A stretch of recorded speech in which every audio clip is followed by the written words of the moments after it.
Now, I'm going to share with you something I've never shared in a conference. It's a personal testimony. And it might cause many of you to be very disappointed in me and even not even hear anything I have to say. So be it. I preached in a lot of places once.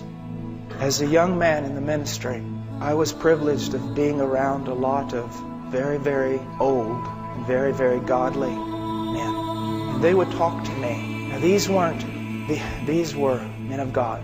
Baptist, very staunch, Reformed, some of them. People not given to enthusiasm or emotions or any other thing like that. Sound men. But they would talk to me about the power of God. They would talk to me about the presence of God. Not as men quoting stories that they had read, but men who themselves had seen with their own eyes the working of God. And I would go out on the streets in Austin, Texas and preach. I was afraid. There was no boldness. There was no power. There was nothing. But I would always hear the voices of these old men.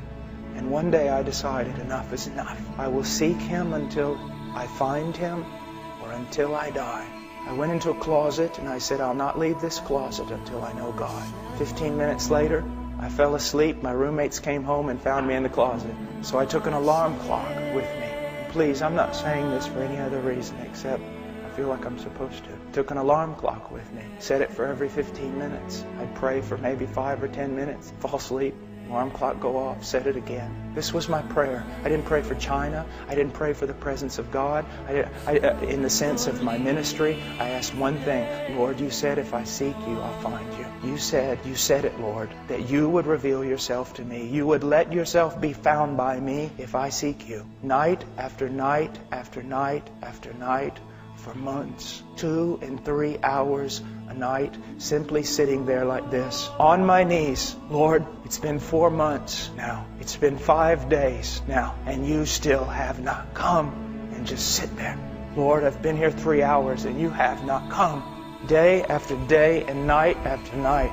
And then one day our church was spring break, and all the college students were going to go on a Bible study ski trip type thing in Colorado. And I felt like the Lord wanted me just to go out into West Texas to the hill country, pretty barren. And I walked on top of those hills for 3 days like a wild man. If you would have seen me, you would have thrown me in an asylum. I was picking up rocks and I was throwing them, literally, physically throwing them at the sky. I was screaming. I was saying, God, I must know you. You must come. You must. I can't live like this anymore. I can't live just reading books. I can't live just reading about revivals and about people who knew somebody who knew somebody who knew somebody who knew you. And nothing happened. I went home. Another several weeks passed. And one night, He came. I just said, oh, Father, I can't. Please come. And He came. I was thrown down on the ground. I don't know how long in a fetal position, covering my head, thinking, God's come to kill me. The presence of God in a way that in 1 second, more of my sin and my need and His glory and power was revealed. And then all of a sudden, every bit of fear was taken away. And I was filled with such joy. And my mouth shot open. Now don't be afraid.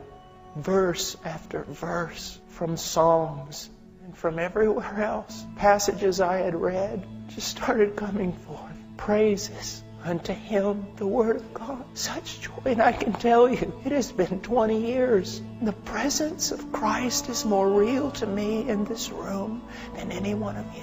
And one of the things that is so bad today is many of you men here, you also have known the presence of Christ. But now most of your prayer life is nothing but praying just a little and then just realizing He hasn't come and getting up and walking away instead of staying there until He does. It's just prayer of going through the motions. You want holiness in your life? Run to Him. And stay there. Stay there. My little boy, whenever I'm putting my shoes on and he realizes my bags are packed, he goes, Daddy, stay with Ian? Daddy, stay with Ian? Or Ian, go with Daddy? I find myself, even this morning in prayer, going, Father, stay with Paul. Father, stay with Paul. Or Paul, go with Father. I see so many boys today in the pulpit. They're boys. Because as those old men told me, the mark of a man of God is God upon the man. And I don't want to sound, I don't want to sound arrogant. I don't want to sound anything else. I just want to say this, that we have the desperate need to be men marked by the presence of God. We have the desperate need